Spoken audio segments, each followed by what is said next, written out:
Life on Earth has an intimate connection with the ocean. More than half of the oxygen that we breathe is produced by phytoplankton, the microscopic plants that live in the surface of the oceans. And about a third of the carbon dioxide that humans produce is absorbed by the oceans. So when you think about it, oceans really are our lifeblood. They cover more than 70% of the Earth's surface, and the single greatest source of protein that we eat comes from coastal fisheries and the continental shelf.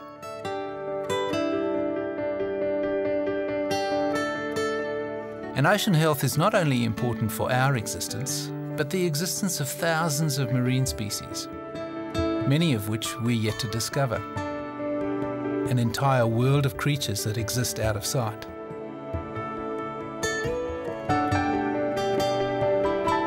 Nearly 3/4 of the world's population lives within 50 kilometres of the sea, making decisions every day that have an impact on the marine environment. And most people are aware of this. If you ask anyone in the street whether they think we should protect the oceans, they're going to say yes. If you then follow that up with a question and say, should we have marine protected areas, they're likely to say yes as well. There's something seductive and intuitively right about marine protected areas. The mere act of drawing a line in the ocean and saying this is a marine protected area actually doesn't confer any protection at all. How can it? You've actually got to understand a threat, and you've got to actually do something to mitigate that threat. And if you think about it, the only thing that we're doing in the main with marine protected areas is eliminating fishing. We're not even considering whether fishing is a major threat or not.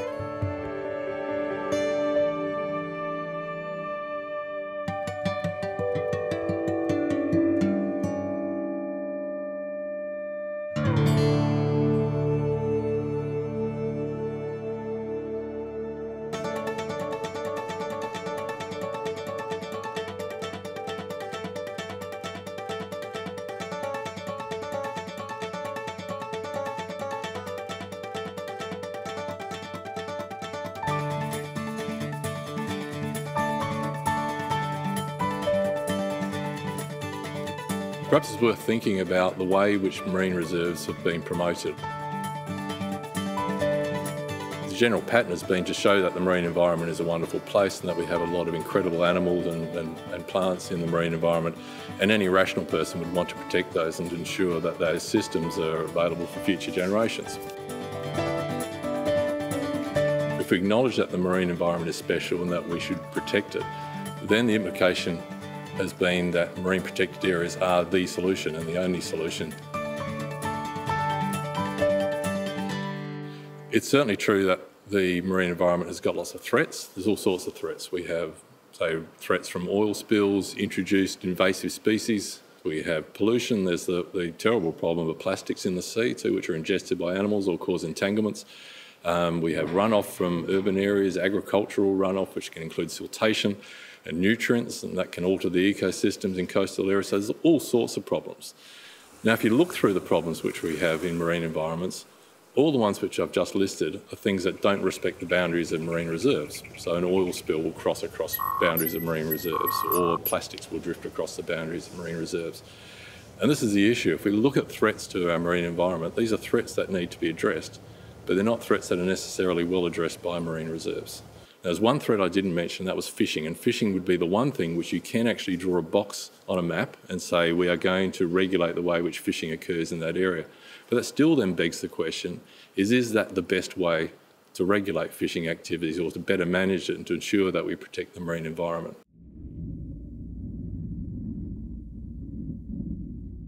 In Australia, in the last 20 or so years, we've gone from 42% of our fisheries being classed as overfished down to around 4%.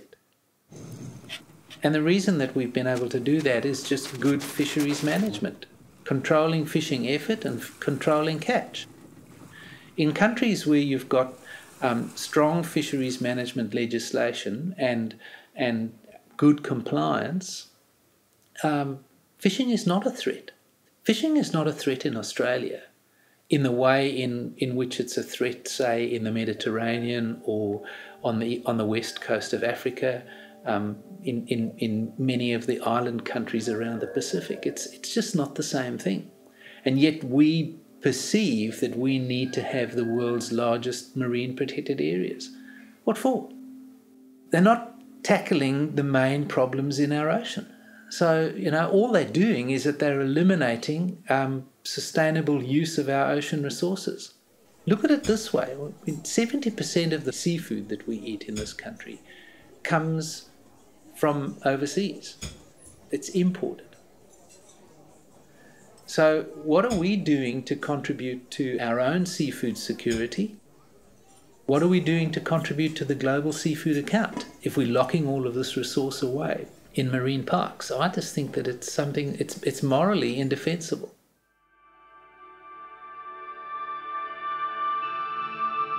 As you leave Australian shores behind you and the land disappears and all that you're surrounded by is just water.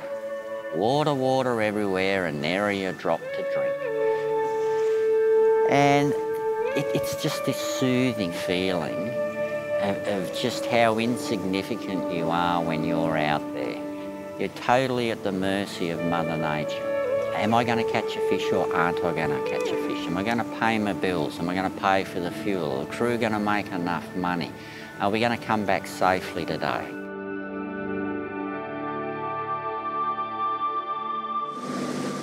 The only thing on your mind for 2 weeks when you go into bed at night is fishing. Like, you're not thinking about anything else. It's pretty crazy. Like, the only worry in the world you got is coming into the story right now. No internet, no phone, no nothing, no girlfriend.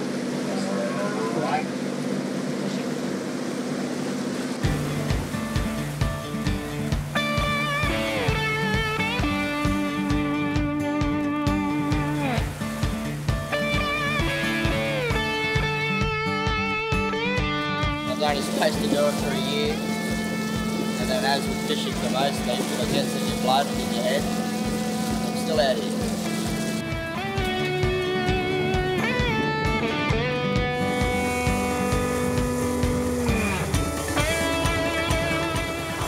How did that mackerel get most of that garfish off and get past those hooks without getting hooked up? That's how cunning they are. They are the most cunning critters in the world, I tell you. They're more cunning than a teenager.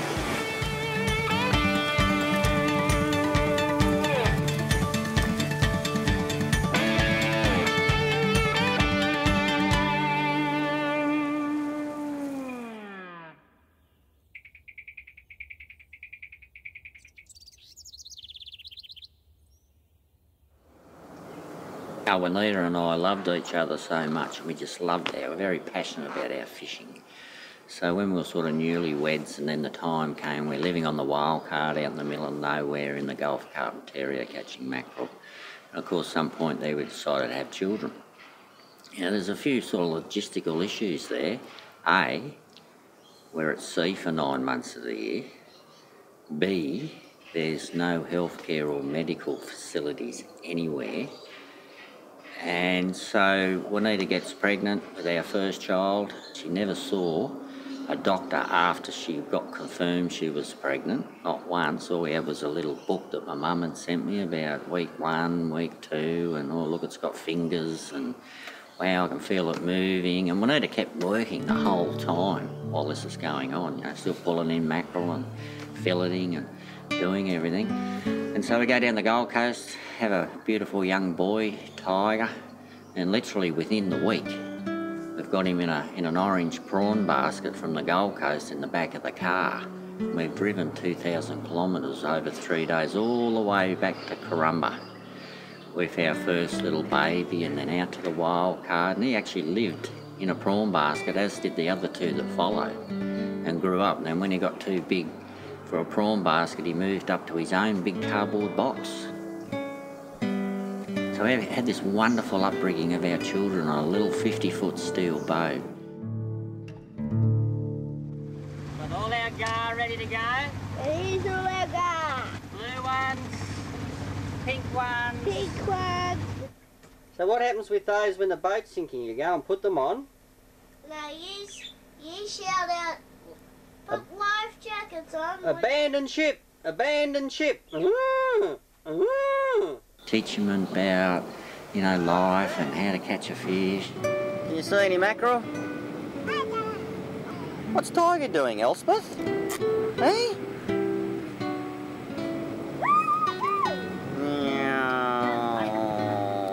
We go off exploring for pirate treasures on remote islands and looking for mysterious wrecks. They just lapped it up because they were living in this watery marine environment where everything was about, Dad, let's build a boat. You know, Dad, let's jump in the tinny and go over here, or Dad, let's go and get some mud crabs. You know, everything was to do with harvesting seafood or, you know, feeding them, the family. In a region that is very, very remote, there's not many people live between Cape York and the Kimberleys. It's, you know, the backyard was as far as their eyes could see, and the best thing was they never had to mow it.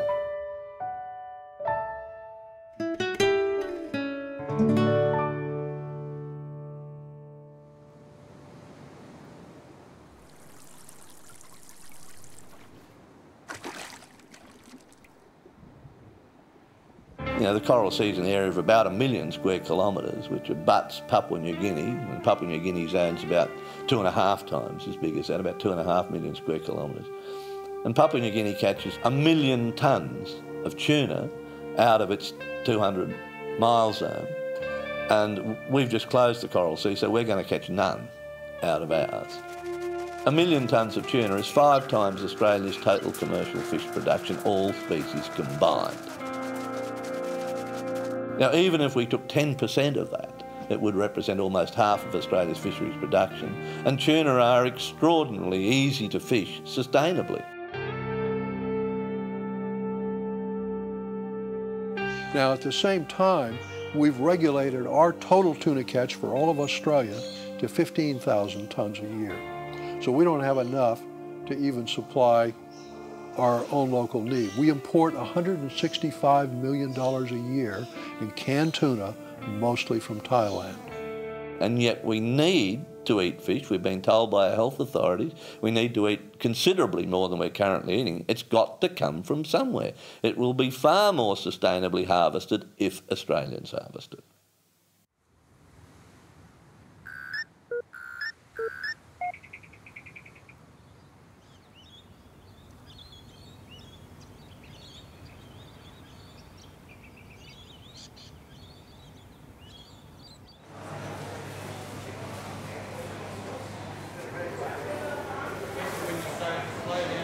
The fishing industry in North Queensland is only a fraction of what it was. Still a major fishery in the Gulf of Carpentaria, now accessed by 50 vessels under a very strict management plan. The East Coast fishery, with the advent of the marine park, there was quite a few areas that were closed down. So the industry is only maybe 10% of what it was. Well, the marine parks have virtually claimed the entire Coral Sea. It's my understanding that there was only ever 17 licences out there. 2 were trawl, 4 or 5 of those were demersal trap. There was a little bit of tuna activity out there. The rest were hand fish collection for aquariums, and there was also the treepang or sea cucumber fishery, which are all low impact. You're talking about 1 million square kilometres and 17 operators.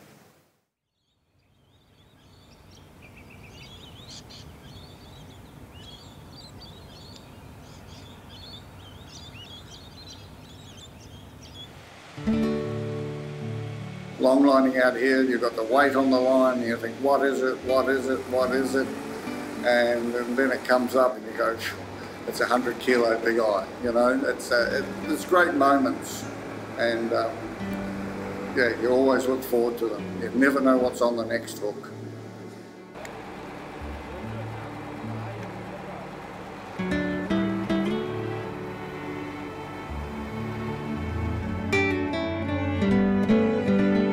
Look at these beautiful fish.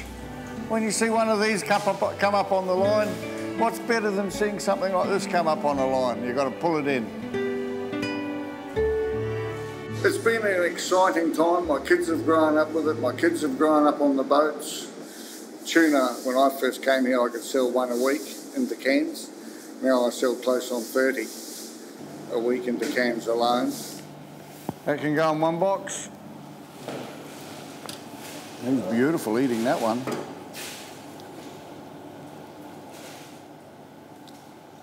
He's beautiful eating, but his colour's no good.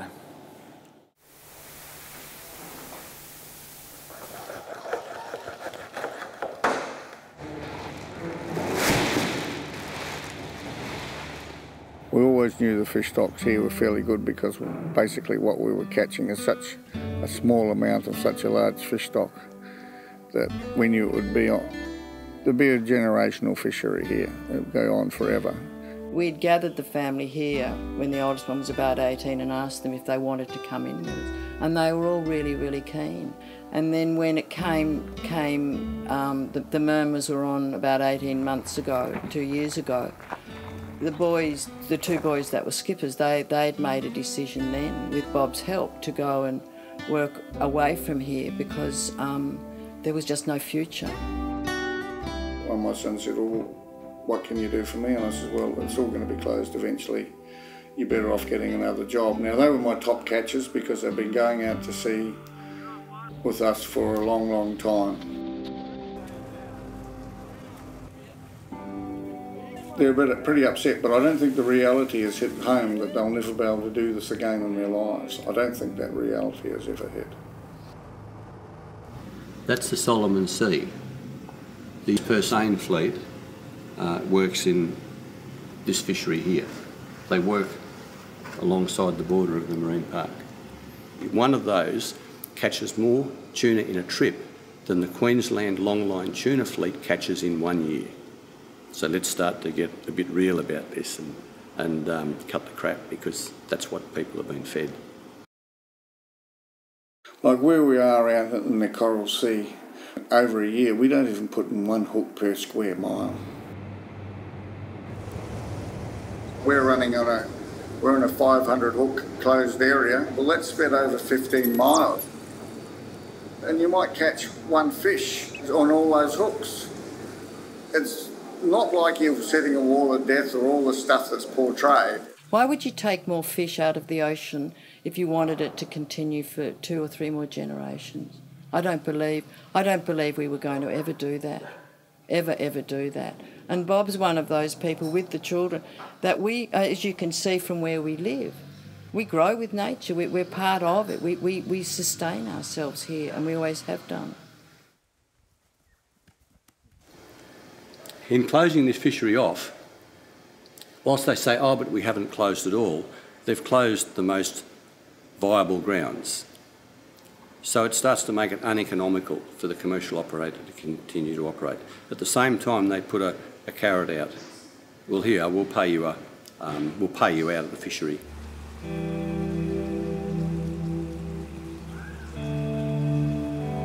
They don't pay you for your heart, you know, and this is what I'm saying about this thing. They don't compensate Bob for his knowledge. All of that, for your heart and your soul and your knowledge, you don't get compensated for. And that, I think, how can you? How can you? You know, you can't ask all these other people to go and become electricians. Not in their blood. And you spend, 40 weeks at sea. You can't ask someone to come and stand on land and change wires. You can't do that. It's not, and I don't think you should have to either. But you get this far in life, and suddenly, seemingly out of the blue comes this sledgehammer, and it hurts. It hurts deep down. Once those fishermen go, that resource is also lost. The fishermen, the skill set, the purpose-built vessels are gone. At the same time, the fish that swim out there are a public resource. So if there's no demand, the demand's not there for the product, you haven't got a fishery to start with. So there is demand. The demand is from the public, the seafood-eating public, and they're the ones that don't realise that it is about to disappear.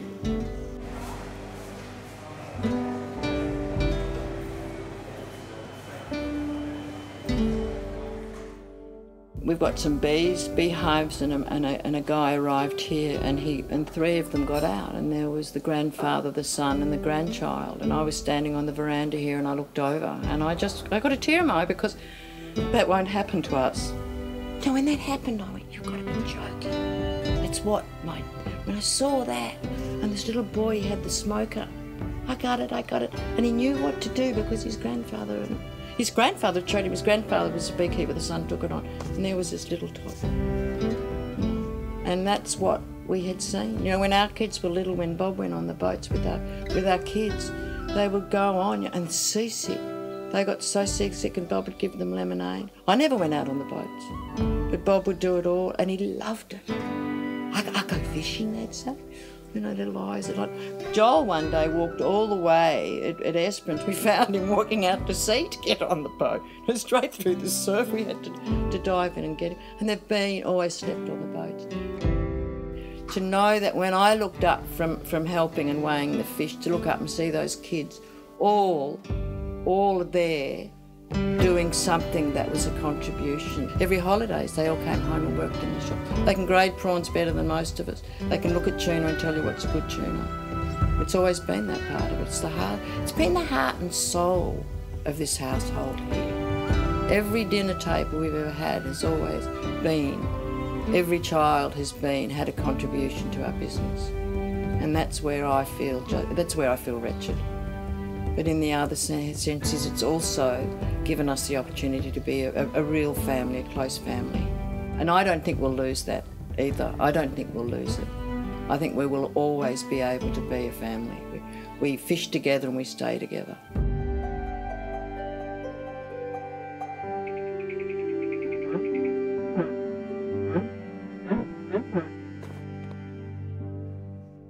Some people have said, isn't it worth just putting marine reserves in anyway? We acknowledge that the benefits may not necessarily be as great as we would hoped, but at least nothing's lost, right? Now, the problem with declaring marine reserves is there are a few costs associated with them. The first of them is just the actual financial cost of declaring reserves, and that can be substantial. We've seen the creation of the 2 reserves up in Queensland already, that the expenditure on just the initial setup cost is greater than $330 million, and there's the ongoing costs as well.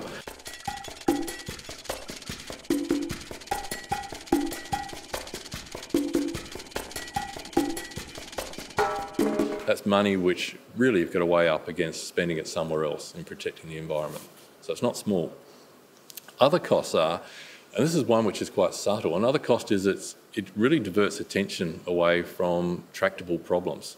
An example there is we've had a large marine reserve created off southern Australia in the Great Australian Bight. And that reserve was established, and the claim was made at the time that this reserve will help fix the Australian sea lion problem.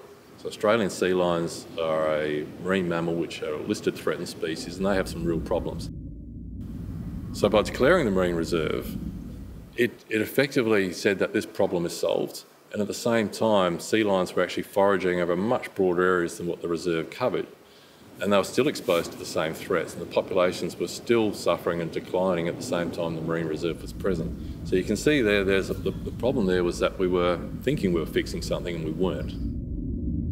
The third problem is marine reserves don't necessarily remove fishing effort from the system, they just shift it. Now that means the remaining areas that are open along the coastline now receive more fishing effort than what they would have before.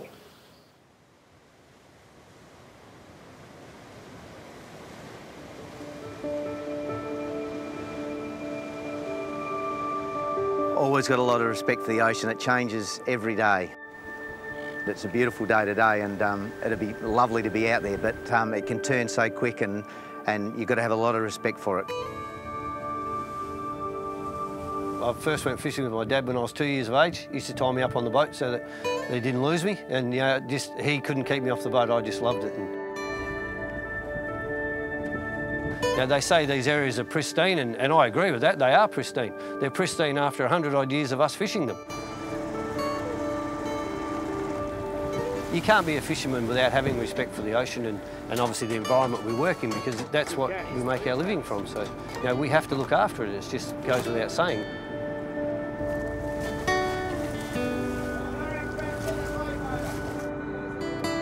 There's been no cooperation between anybody as far as, you know, people coming down and talking to us respectfully and sensibly and trying to come to an agreement about an area that you know, you may want to look at. It's just been this very heavy-handed approach and, you know, them and us attitude, which it's just never going to work. I don't think anyone's against marine parks. That's the thing. But you know, if there's something to look after, it should be looked after, and it should be looked after in the right place. At the moment, we're looking at locking out, you know, sustainable production of this renewable resource. It's not a finite quantity of anything that you can dig out of the ground and it's gone. And that will mean a loss of food security for Australia, a loss of sustainable seafood production generally. What that means for a country that already imports over 70% of its seafood is we have to import more from less sustainable fisheries around the world.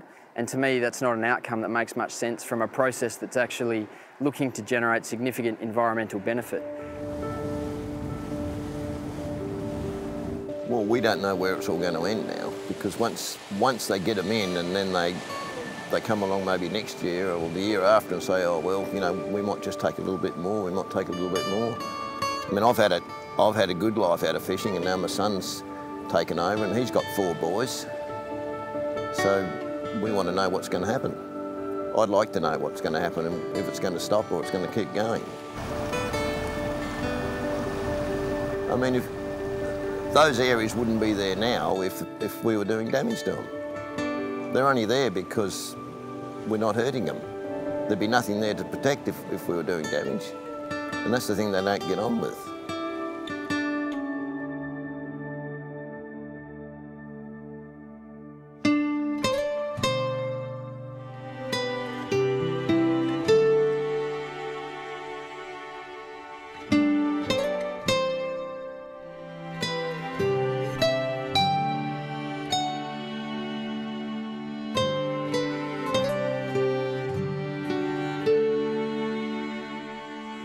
When I first started prawning in the Gulf of Carpentaria, it wasn't unusual to go to a barbecue here at Fremantle and you'd see the parents there, you know, and well, what's your son doing?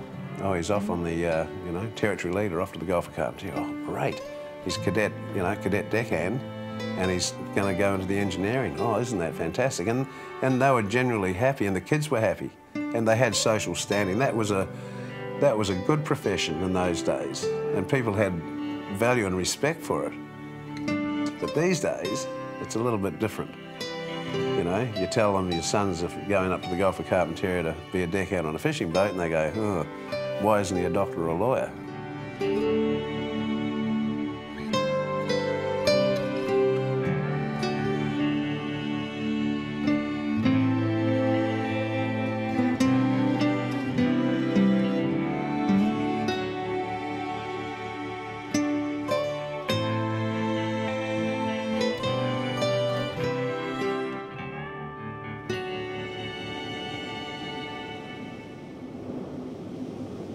I've fished this coast for 40 years, all around Australia. And every fishery I've been involved in, barramundi at the start, prawns, sharks, longlining. Every single one of those fisheries is seeing the result of mismanagement, or at least misunderstanding by management about how they should be operating their resource on behalf of the taxpayers.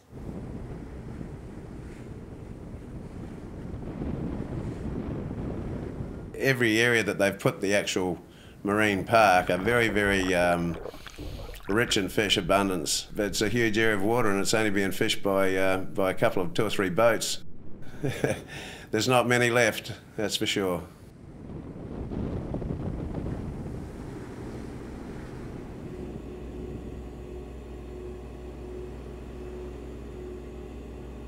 Longlining, pelagic surface longlining, our gear floats, it's suspended by floats across its length, and the deepest hook, I guess, is about 150 metres. They have provision for us to allow us to fish down to 500 metres. The gear is passive, it floats in the ocean currents, and it's been well observed and well noted that the currents out off our coast here can move at anywhere between 1/2 knot and 3 knots. So we've had gear drift up to 90 miles in a 24-hour period. And so we have to put a buffer zone around those marine parks. Otherwise, the threat of, I think it's a strike system if they catch you inside the marine park without any valid reasons. I think 3 times and you're out of business, along with a huge fine. So we're quite handicapped, and that's a bit of a problem for us.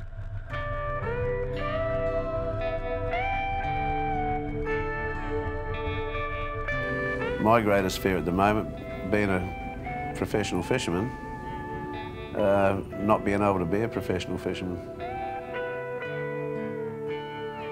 Not being able to be one, because if things continue, we've already done one house, our main family home gone. We've been sort of through the hoop, if you like. We've managed to hang on to our boat, both of our boats. But how many brick walls do you need to, you know, try and work out?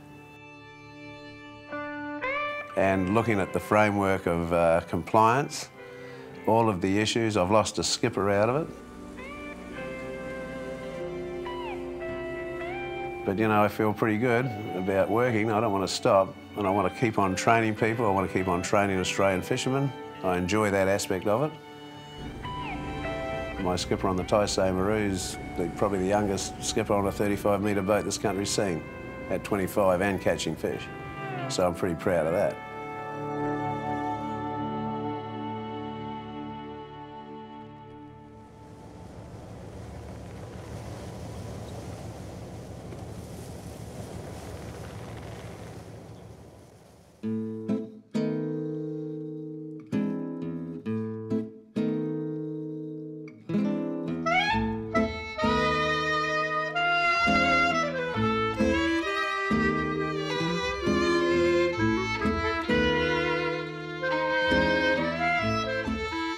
You know, back in the 70s, we were really beginning to learn something about reefs. They're the oldest, richest animal communities on the planet, more different types of animal life living together than anywhere else.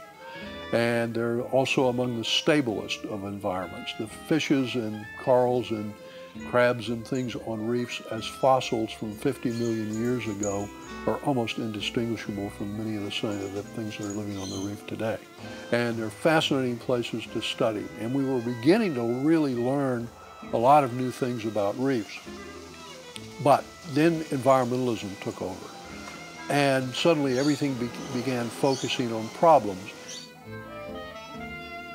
And the one thing, when you start to focus on problems, the money goes in that direction because the press jumps on it, because it's dramatic. The politicians jump on it, and the research money gets allocated for that, not for basic research.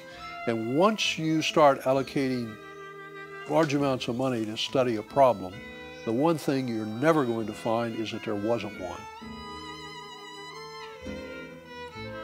It corrupts science, because when it is found in many cases that there was no problem, they simply shelve the information. It's never published.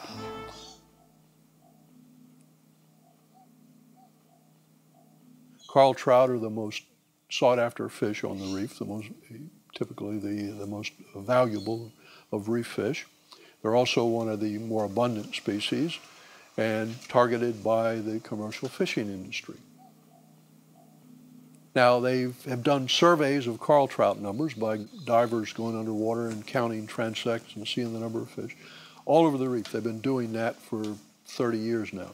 And it's the largest body of such knowledge or information on the population of reef fish that exist in the world, and yet it's never been published. And what they found was that there was statistically no significant difference between the protected and the unprotected reefs. The fishing pressure is so low that there was simply, you couldn't tell a difference. The protection didn't mean anything. Instead of saying, hey, great news, the reef really isn't in any way overfished, they simply shelved the report, never published it.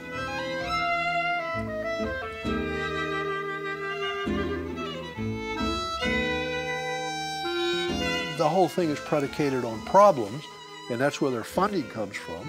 That's where all their training is, everything that they believe in is focused around the problems. You can't convince them otherwise.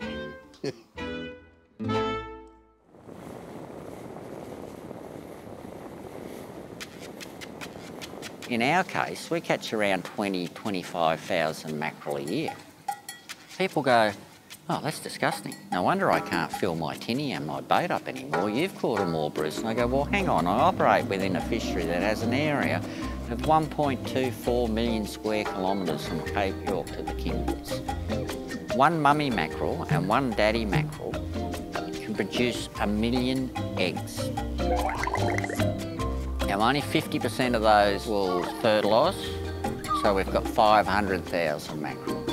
And only 10% of those will continue on. We've got 50,000 mackerel. Right, so we've got one mummy and one daddy mackerel producing annually 50,000 mackerel, which is double what I catch a year, and that is how sustainable our fisheries are generally around Australia.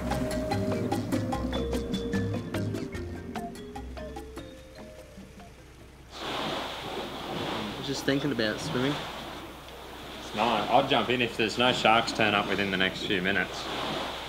You know, the great thing about the kids is that when they left school and they said, oh, we're going to be fishermen, a lot of their teachers would just went, oh, no, you've got to go to university.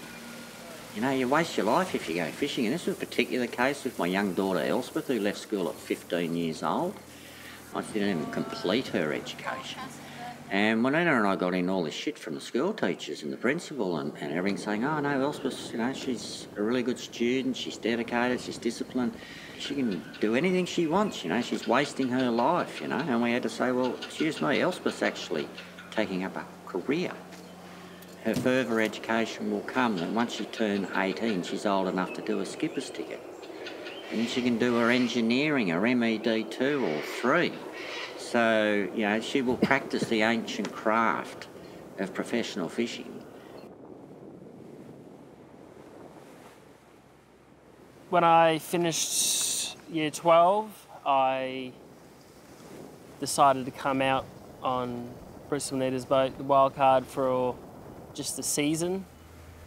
And just for the 1 year I wanted to do it, just to make a bit of money, to do other things. But by the time that year was over, it felt like I wasn't ready to stop fishing because it was so much fun and such a great lifestyle, and kept doing one more year until probably 4 years into it. I think you finally decide that, you know what, I'll just keep doing this because I actually really like it, even if I don't admit it to myself. There's not anything else in the world I'd rather do. And I'm very proud to call myself a fisherman.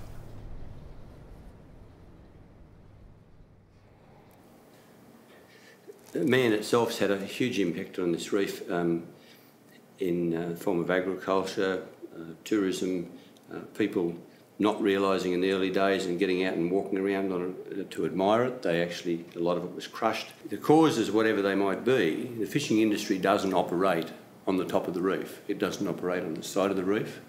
It fishes the waters surrounding the reefs, whether it be trawl or hook and line, whatever it is. For instance, trawling. You can't trawl over that, believe me, and I trawled for 25 years. You need soft mud bottoms. But unfortunately, that's the picture that's portrayed every time these lobby groups go to the press. They try and portray the reef as something beautiful, which it certainly is, and then that the fishing industry is the demon, which it certainly is not.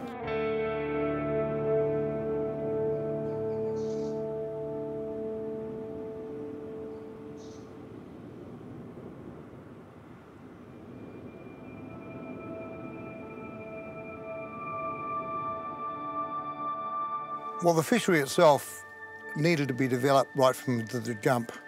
There was big foreign trawlers in there, the 60 Taiwanese trawlers. So there was a huge amount of foreign involvement, and they were just taking and bashing. And then the government stepped in and moved the foreigners away and allowed us to take it forward. And we thought, well, we'll take advantage of the situation and see if we can make it better. And I did anyhow. I thought, wow, here we go. This is what I've been wanting to do in my life, do something constructive. And I got into it.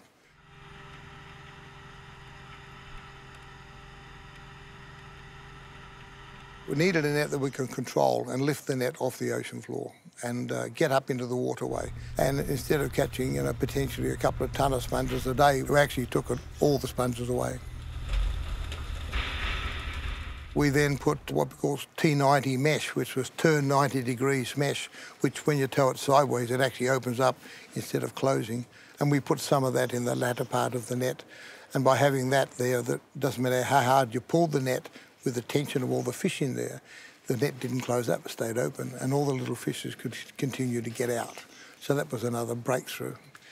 And I think the biggest achievement, one of the largest achievements of my life was the bycatch reduction device. And it's a fixed unit, sits in the net. And the fish swim through it, the prawns go through it, and the turtles and things go out the bottom. We needed something that would collapse and fold up onto the nets because their nets are very long and they have to go onto drums. So I invented a grid that would fold. End result was it folded onto the drum, it came off, it stood up straight, it achieved what we wanted to achieve, and very successful. And we've reduced the stingrays and sharks to zero. To spend my life in the fishing industry and to be able to stand up proud at the end of the day and say that I've actually left the fishing industry in a better condition than what I found it. I can put my name and tag to a few solid achievements that are going to go on for generations. Stuff that's very constructive, not little pieces about saving half a dozen whiting or something like that. I'm talking something really substantial. And I'm very, very proud of that, and why shouldn't I be?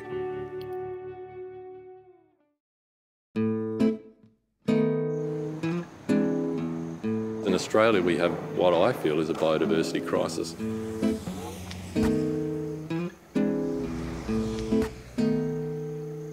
We have 1,754 listed threatened species in Australia.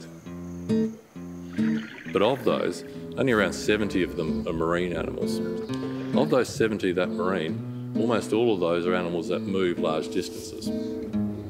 So these are things like albatross and whales and turtles, things that cover large distances, and the sort of animals which you can't expect to manage within a closed spatial area like a marine reserve.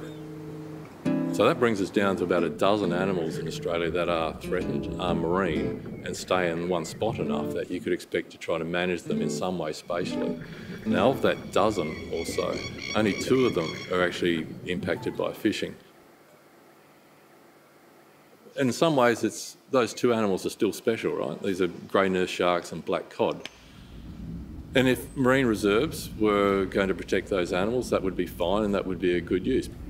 But in both of those cases, marine reserves aren't the primary threat mitigation strategy in their management plans in any case.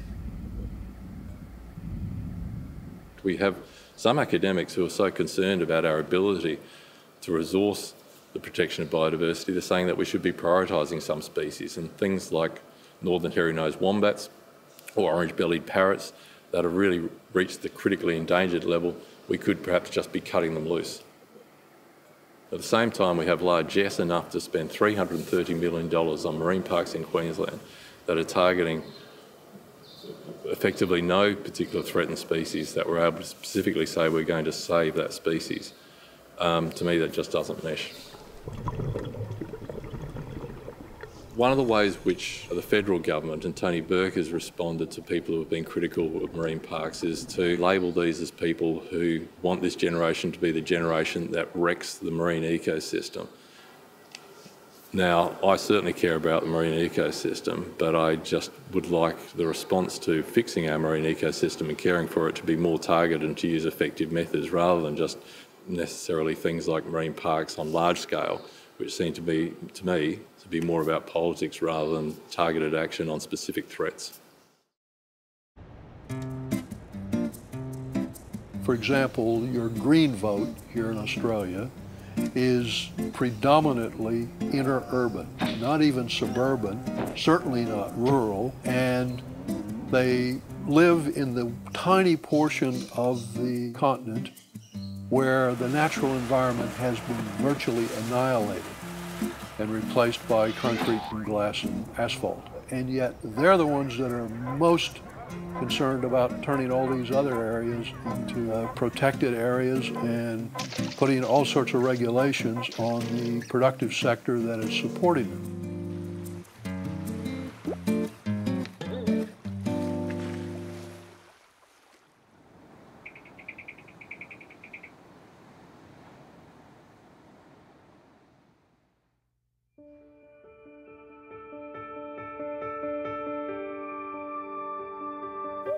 Well, Jerry's always been into fishing. I always joke that he's got fish in his blood. He got his first boat when he was 11. His mother got it for him and let him go out into the sea, into the open sea in this little boat, and he was catching mackerel.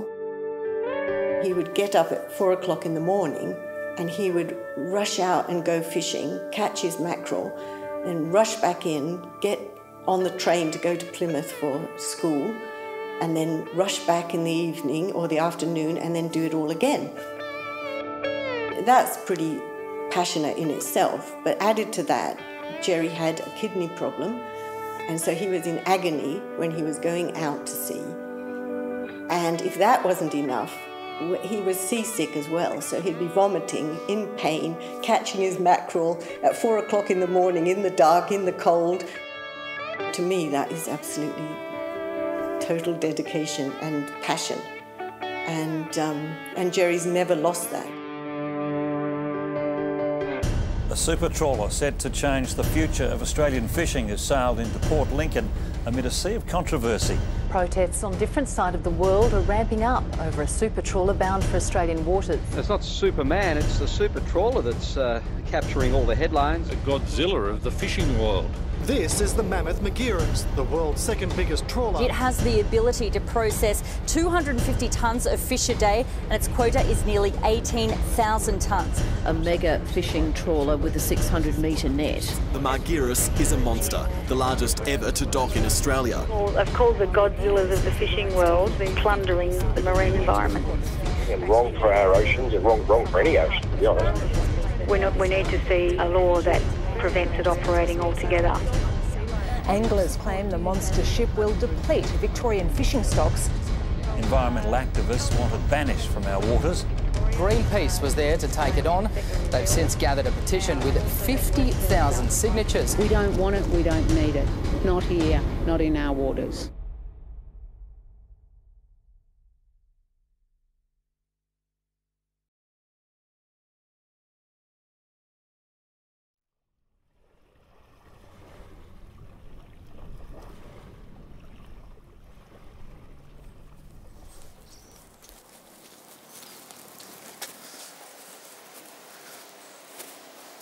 Lisa, hi, happy birthday. Thank you. Lisa's she runs everything, freight, administration, and it's her birthday today.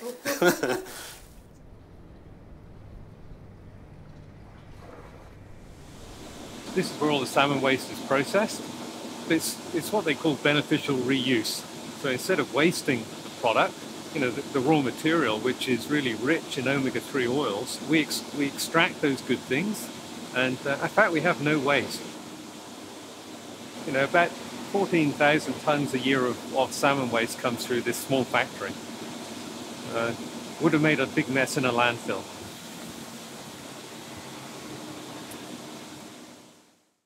Oh, we were so excited when the boat was coming because financially it was really going to help our company.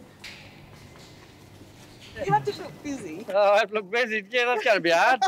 Since the wood chip closed down up there, well, the employment around the town's been pretty, it keeps a lot of people employed here. It keeps the shopkeepers going, keeps everyone going, Everyone was sort of, fearing for their job, and people got families and mortgages and things like that, If I didn't work here, I don't know where I'd work, really, Travel away from home to work, That means a lot, yeah.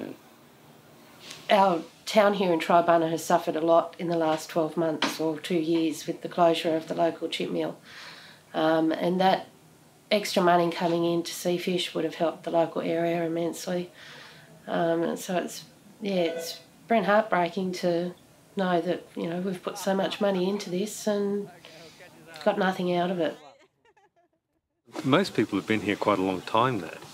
You know, they know the business is better than I do, you know, and we rely on them, you know, just to keep the place running. And they do a great job. I had to go home and get some water for the wife. Our pipes are all froze, man. Oh, no. Did you say about kissing the boat? No, I didn't. You're making that up. You are. You might have kissed it. I certainly didn't. Well, I know you didn't, but I did. Oh, okay. We couldn't believe it. We were just so ecstatic and flying over there and then seeing it, you know, from the plane. It was just amazing. It was like, finally we've made it. You know, all that we've been working for 12 years is finally happening.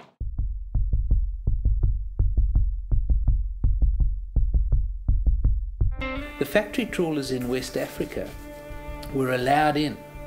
They were told you can go fishing for a certain amount of time. There was no quota, there were no rules, there were no regulations, and so these guys went in there and they just fished as hard as they could. It's not surprising that they collapsed some of those fisheries. That's not the way in which this trawler was going to operate over here. Well, I mean, the public was rightly concerned. I mean, I understand that because there was so much conflicting information being given to the media and an actual downright lying taking place, that it was impossible for one small company to counter the avalanche of misinformation that was being fed. No, who expected that?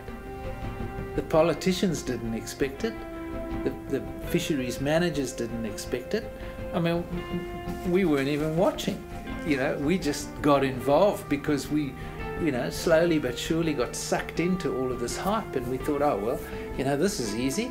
You know, as scientists, we thought, well, we'll go and tell everybody what we know and then they'll be comfortable. And we went and told everybody and they were far from comfortable. So, you know, it developed a mind of its own in the end.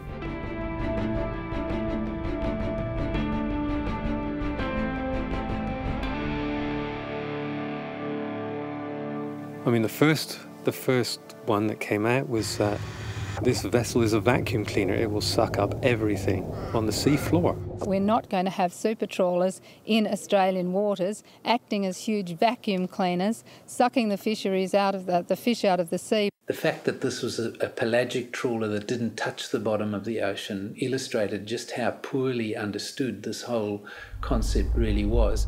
This boat was in a very strictly, highly regulated fishery. The total allowable catch that was determined for that initial fishing activity was very, very conservative. By any international standard, it was conservative. It would have a government observer on board at all times. It would have a vessel monitoring system, which means that its position would be beamed by satellite at all times to the management authority. And we would even have an underwater camera in the net to check that everything was working as it should work. The size of the boat is truly irrelevant to its catching power. Our previous boat, which was, you know, less than half the size, could catch exactly the same amount of fish.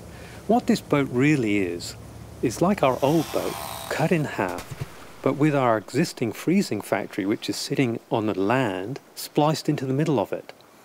So it's a big freezing factory with a bit of fishing tackle at the end of it.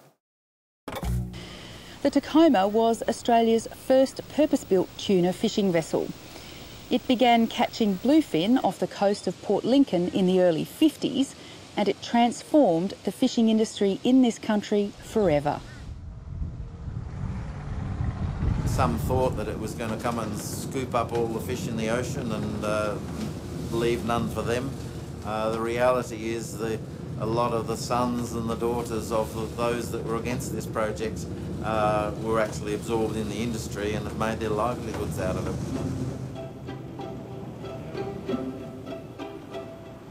The comparisons between the arrival in Port Lincoln of the MFV Tacoma in 1952 and the MV Abel Tasman 60 years later in 2012 are unavoidable.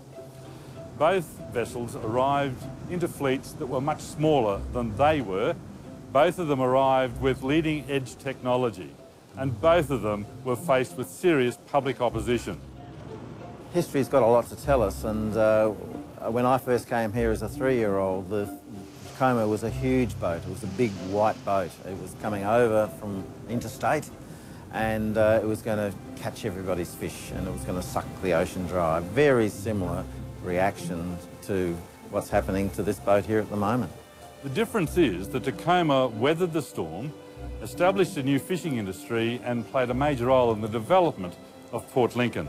The able Tasman, however, floundered in a political storm driven by negative public opinion and a hostile social media. It could have happened to the Tacoma. She could have been run out of town. Tacoma could catch 1,000 tonne of fish at one go, whereas the able Tasman can only catch 200. The size of the net is almost an irrelevant consideration because all that really matters is how much fish do you catch? Are you going to keep to the quota? And is the quota sustainably set? Well, if you can answer the question yes, because the science is there to support the quota, then it really doesn't matter what size the net is. It doesn't matter what size the boat is, because it's going to be sustainable. The only way in which you could profitably exploit that resource was using a factory trawler. Using small boats doesn't work, and it's been tried. It's been tried for years and years and years. The reason for that is that the small boats are restricted to a port. They've got to go out, find the fish, catch a few, bring them back to port. By the time they got here, they were rancid. They could only turn them into fish meal. This operation meant that the boat could go out, catch fish, freeze them on board, turn them into a food product rather than a fish meal product. My email and phone is the first point of call. So I had all the abusive phone calls, all the abusive, threatening emails. But when you actually spoke to the people that you were talking to that rang up to abuse you, you could work out that they hadn't done their research. They're carrying on about our 18,500 tonne. Well, I said to them, there were quite a few on the phone. Cats in Australia eat 23,500 tonnes of the same fish each year. I think it's important for the community to have confidence in what fishermen do. Now, this was a new enterprise. It was a big boat. It was different. And it was entirely the right thing to do to have government observers on the boat to be able to report back what was going on. This is like having a policeman in the back seat of your car, just in case you might break the speed limit. And I can assure you, you would drive carefully. So would we. So that the community could have complete confidence in what was going on. We're sending a very loud, clear message today that we do not want this super trawler. We've seen our own fishery decimated by the harvesting of redbait in our area. People talk about the possibility of local depletion, and this is the sort of thing that they're worried about. Boats rushing out, finding schools of fish close by, and catching them all. The interesting thing about this was that the localised depletion that was going to occur with this boat was a great deal less than it was possible to be with any other fishing method that could catch that quantity of fish, because if you're going to use small boats, they can't go very far away. They're going to have to operate as they used to out of Triabunna or some such port, and locally deplete the populations much more. That's the history of this factory, is of working small boats in nearshore waters. That's what we're getting away from. Let's be absolutely clear about the fact that there are many fisheries around the world today, several of which have got MSC accreditation. That's the gold standard of fisheries accreditation, that use factory trawlers. And we eat the products of those fisheries because we believe that those fisheries are being conducted in a sustainable way. It was just public hysteria that caused everybody to think, man, this is the end of the world. If this was a fishery that was going to catch heaps of bycatch sharks and dolphins and seals, we'd be opposed to it, just like the rest of the population would be. If it was a fishery that was going to create a collapse in the food chain, of course we'd be opposed to it. That's not what sustainability is about. So, you know, I mean, in that context, everybody's on the same page. Everybody wants the best for the ocean. Where we differ quite substantially is that, you know, I just feel very uncomfortable that we don't feel this obligation to use our resources wisely. They've seriously damaged Australia's reputation for having its fisheries based on science. In one hit, we've now said our fisheries are based on social media. It's far easier to read a 50-character sentence about something than it is to read a half a dozen scientific papers.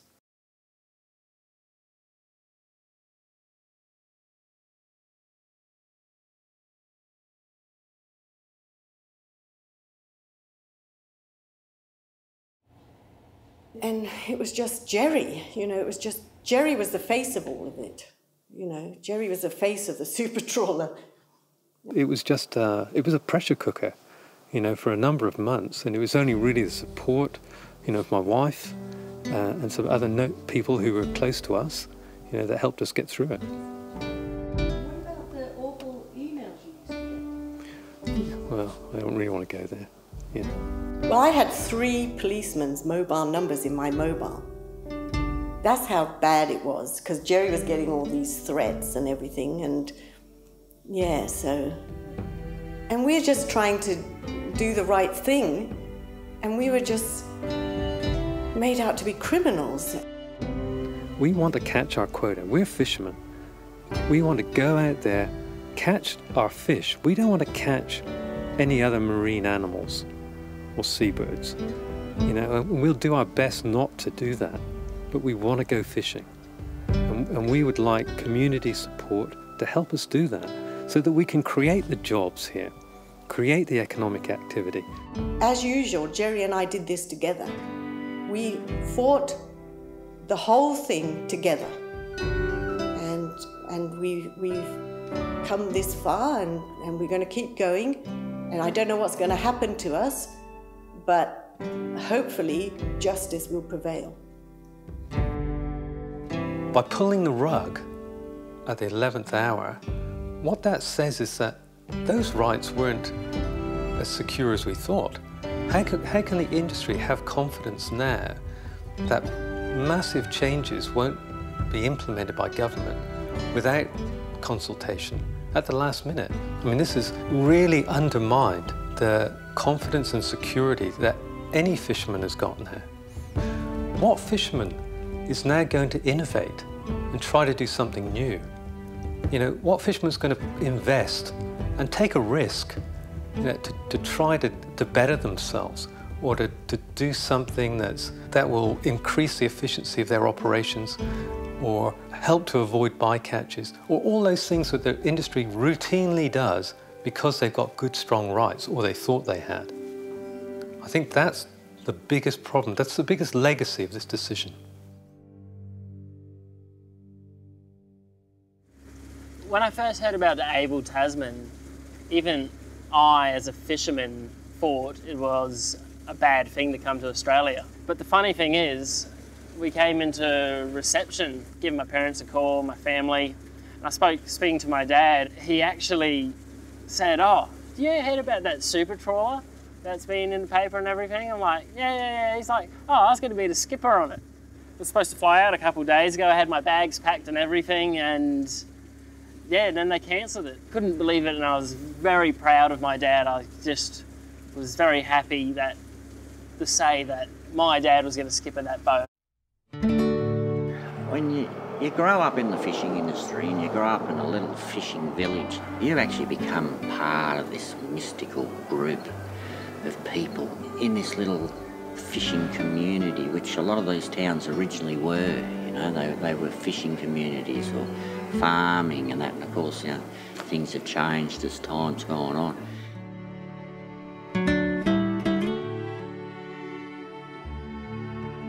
Used to run around with all the other kids, and the whole town would wait for the fishing boats to come home safely in the afternoon, you know, and unload the fish. The town would turn out. And you always dream that, hey, you know, that's where I want to be when I want to leave school. I want to be the bloke in the gumboots with the old wet weather gear, the smelly flathead, stinking, wet weather gear. I want to be him hooking the fish tubs up and swinging them off the back deck of the boat onto the truck so the Skeeter could drive them up to the Sydney fish markets overnight, you know. And then, of course, you have kids of your own. And then you've watched your grandfather do the fishing thing, and then your father, and then you become a fisherman. And here we are 4 generations later. I've got 3 of my own children that I've raised in the boat, and all I want for them is to carry on the dynasty, you know, the proud history of being a fisherman. When I start my own business up, trying to catch Spanish mackerel, the one fear I could have would be that I get 5 years down the track, I've just paid off my loans, I'm starting to make a little bit of money, and I'd hate to get to that level 5 to 10 years down the track and there's more things being thrown at you from the government. We brag of the best managed fisheries in the world, and we're right up there. Sustainability has been a big thing. The environmental impact on the industry has been a big thing, and I know I've been one of the leaders in that field. I've worked tirelessly towards making things better, and it's just breaks your heart at the end of the day. Bloody shocking what they've done. It is really bad. So it doesn't come from hype, it comes from the heart. Nobody's against marine parks. That's not the biggest part of the issue. If they went out and told the same story I'm saying is, if you want to come and buy seafood tomorrow, you may not be able to, because the commercial operator mightn't be viable anymore because of a program that was sold to you that you sat in your lounge room and looked at and said, gee, that's not good. Maybe I shouldn't even eat fish. One of the things that concerns me around the scaremongering about eating seafood is that it tends to switch people away from eating seafood altogether. And when they do that, they eat something else. And that something else could be beef or pork or chicken or lamb, some other sort of protein. And if we're thinking about the impacts of seafood consumption on the environment, we've really got to think more broadly and not just think about seafood, but also about those other things that people are eating instead. We have a lot of research on this underway at the moment, actually. And what we're doing is we're contrasting fish and other seafood against other sources of protein like beef. And we look at, say, the amount of fresh water use or the amount of greenhouse gas emissions or the amount of land clearing involved. And of course, that's nil in most fisheries. But also we're looking at the overall biodiversity impact of food production. Now, when we look at freshwater use or the chemical impacts into the environment like fertiliser, pesticides and antibiotics, what we find is that almost inevitably seafood are the absolute standout performers across the board against all those types of measures. We should be really trying to promote seafood consumption, not trying to do the reverse and stopping people eating seafood and making them feel bad about eating seafood, because seafood's not only good for people's health, it's also one of the most environmentally friendly types of food which people can eat. It's got the lowest impact across all those different sorts of measures. Consumers certainly deserve to understand where their fish is coming from, how their fish is being caught, and whether it's being sourced in a sustainable way. Especially if 70% of our fish comes from overseas, they should be thinking about what impact that is having on global resources. Don't forget, at the moment, our buying power is allowing us to import fish. But as Asia becomes more affluent and their demand for seafood grows, their purchasing power might actually preclude us from importing their fish. When that happens, where are we going to get fish from? From our marine parks, probably. And I have a real problem with people going around the country saying the world's got fisheries problems, therefore Australia needs to do this. The world does have fisheries problems. The world needs to fix them. The real issue in Australia is that we had serious fisheries problems in the 1990s, early 2000s, and we've largely fixed them. You should be sending Australians around the rest of the world doing exactly the opposite, saying, we had these problems, fellas, this is how you fix them. And how you fix them is that you directly control catches and effort to make your fishery sustainable.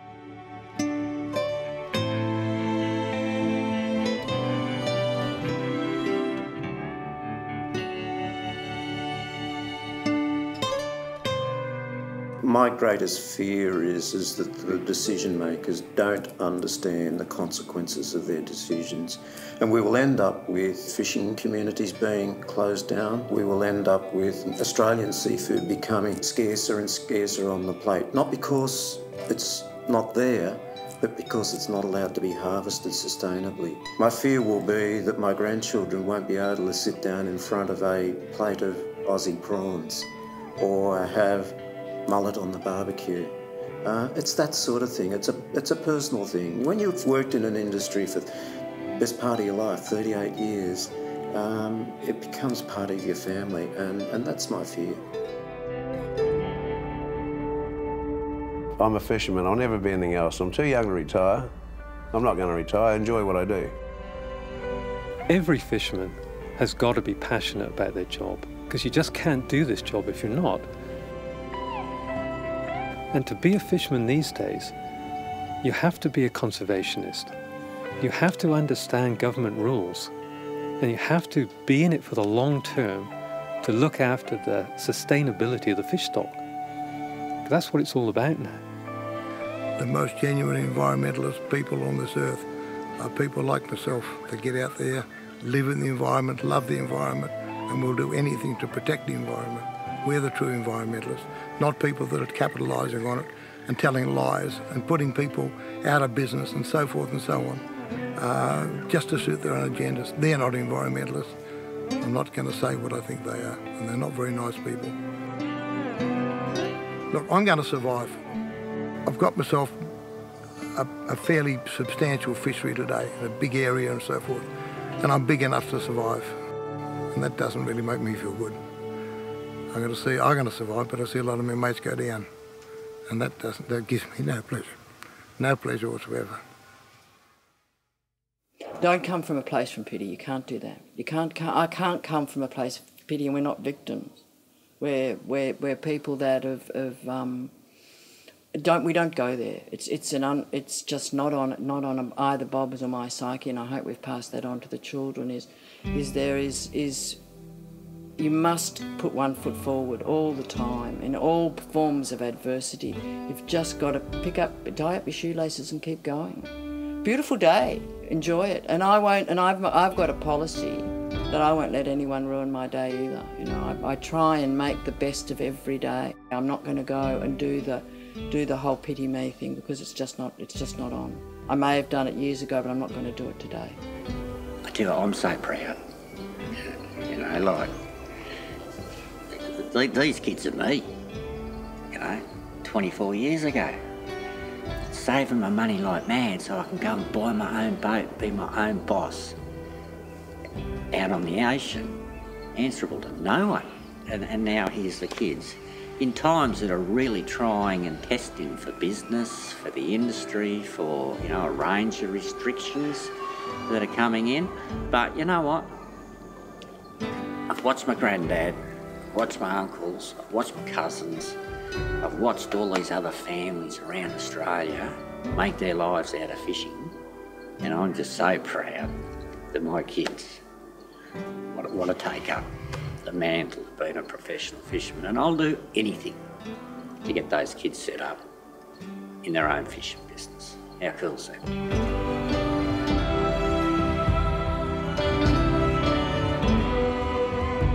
I'd just like to say to all the families in Australia, all the mums and dads and children, especially with children my age, that are just come out of school and they're trying to make their life in a career, probably just at that age where they've finished university or finished their apprenticeships. I feel like I've finished my apprenticeship myself. I've grown up to have a very high respect for the environment. It's not like I'm the evil fisherman and they're like the beautiful environment lovers, I'm not only going to catch the fish, but I want to respect the environment just as much as any person that's green at heart.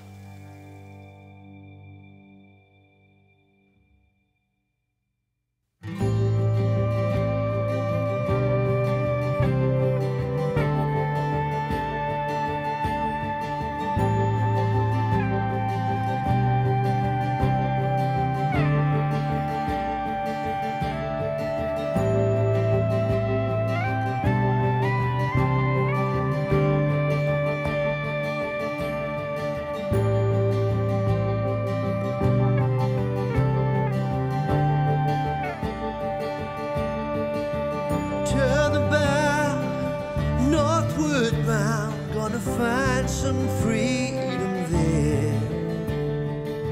It's just me and a big dream for the sky and the ocean air.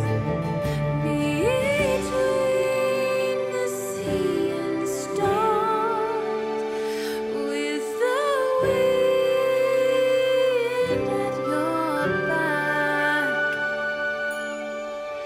Drop the nets, ride the tide, I'll do the best I can. It's just me, a stormy sea, and I'm just